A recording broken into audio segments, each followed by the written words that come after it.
Welcome back to Good Morning Waverly. The time is currently 6:51. We have plenty of high school basketball action to get to, so let's start off with Waverly Shell Rock. The Go Hawks were at home Tuesday night looking to get over 500 against Olwine. Starting off the game here, Dan Stenslin gets the layup. Olwine would get right back into it after a timeout, and they would cut the deficit to 2 thanks to a nice step-back jumper from Jacob Mullis.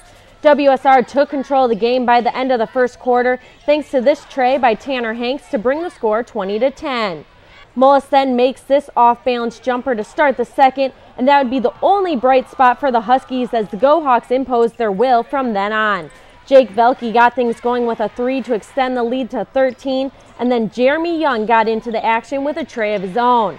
But the cherry on top of the 30-point quarter was the coast-to-coast dunk by senior and UNI commit Clint Carlson. The Go Hawks only gave up 5 points in the period and went into halftime up 50-17. Mullis tried to get the Huskies back to striking distance, but the lead proved too big for a comeback, and the Go Hawks win this one 74-44. Stenslin led all Go Hawks scorers with 20 points. Velke chipped in 16, and Carlson had 13 points and 4 rebounds. WSR is now 2-2 in conference play. On the girls' side, Waverly Shell Rock recorded their first loss of the season last Saturday against Dubuque Senior. On Tuesday, they tried to rebound that loss against Olwine. The black and yellow girls never trailed in the game, and junior Morgan Neuendorf's 18 points led WSR to an astonishing 73-26 victory. With that win, the Go Hawks are now 10-1 on the year. Seniors Naomi Phillips and Afton Fife and sophomore Victoria Asplin had 10 points each. The girls hit the hardwood again tonight at Decorah High School at 7:30 p.m. Now on Tuesday, the girls and boys from Denver traveled to Hudson to take on the Pirates. It was rough waters for Denver in this doubleheader. On the girls' side, the Cyclones fell by a harsh final of 70-28. With that loss, Denver falls to 3-9 on the year.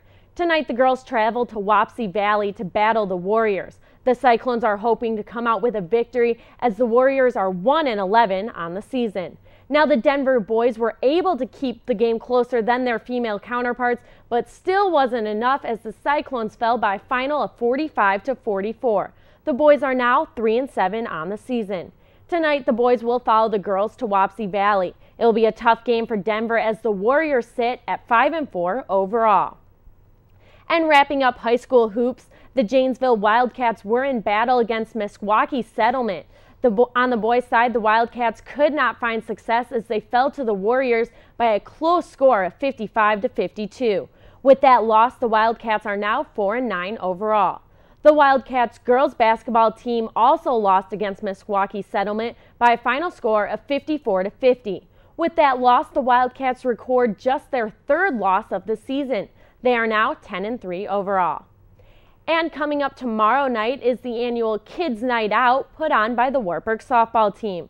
Kids can come to the W at 6:20 for a night full of games, crafts, and stories.